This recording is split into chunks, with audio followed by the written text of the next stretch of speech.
Hello mga tao, magandang araw. Ako si Noel at ngayong araw nga isamahan niyo akong magbilang nitong natira kong barya. Talaga namang ito na lang ang natira. Opo, naubos na.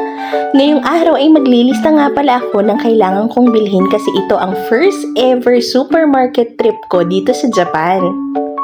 Kailangan ko na nga palang mamili ng mga supplies kasi mas makakatipid tayo pag namili tayo.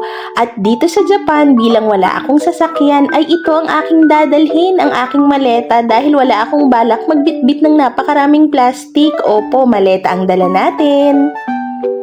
Ang first stop ko nga pala ay ang 2nd Street. Ito ang second-hand store ng iba't ibang gamit sa bahay at saka ng mga damit at kung ano-ano pang mga kailangan mo.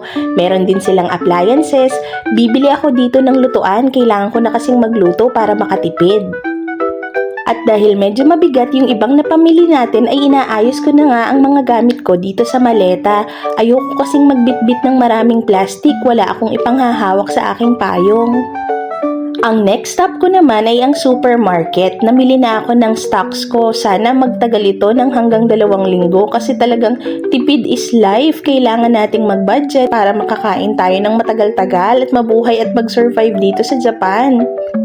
Bumili nga pala ako ng karne, gulay, ng mga condiments at ng mga inumin. At bilang Filipino tayo, kailangan natin ng kanin. Nung nag-aaral ako sa Duolingo, natutunan ko na ang rice pala in Japanese is gohan. Kaya naman nung hindi ko makita kung nasan yung bigas, lumapit ako dun sa store attendant. Sabi ko, "Gohan wa doko desu ka?" Kaya lang ang binigay ni ate girl ay lutong kanin. Nakakaloka. Hindi ko alam kung paano ko sasabihin. Ang nasabi ko na lang, "Nihongo wa karanay?"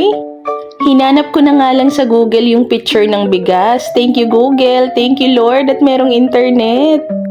Nung nabayaran ko na nga yung mga pinamili ko ay kailangan ko nang i-impake dito sa maleta ko. Inisa-isa ko nang ilagay ang lahat para naman maayos at saka para naman hindi ako mahirapan sa pagbibitbit.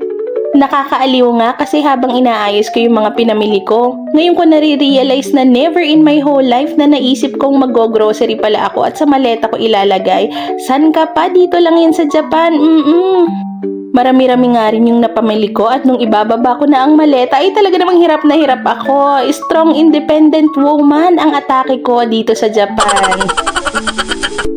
May ilang items nga akong hindi pwedeng ilagay sa maleta. Bumili kasi ako nitong tinapay at saka ng itlog. Ayoko namang mabasag yun. Sayang naman kaya dito ko na lang inilagay sa bag ko. At ito na nga, naglakad na ako sa tirik na araw. Kita nyo naman at itinutulak ko na ang aking maleta. Mula nga pala sa supermarket hanggang sa bahay namin ay 13 minutes walk lang.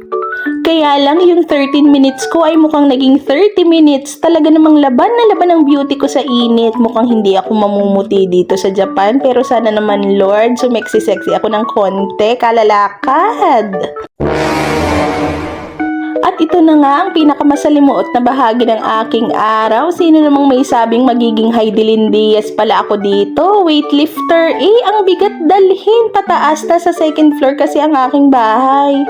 Pagod na pagod ang beauty ko. O siya, dyan na muna kayo. Sa susunod ulit ha. Bye!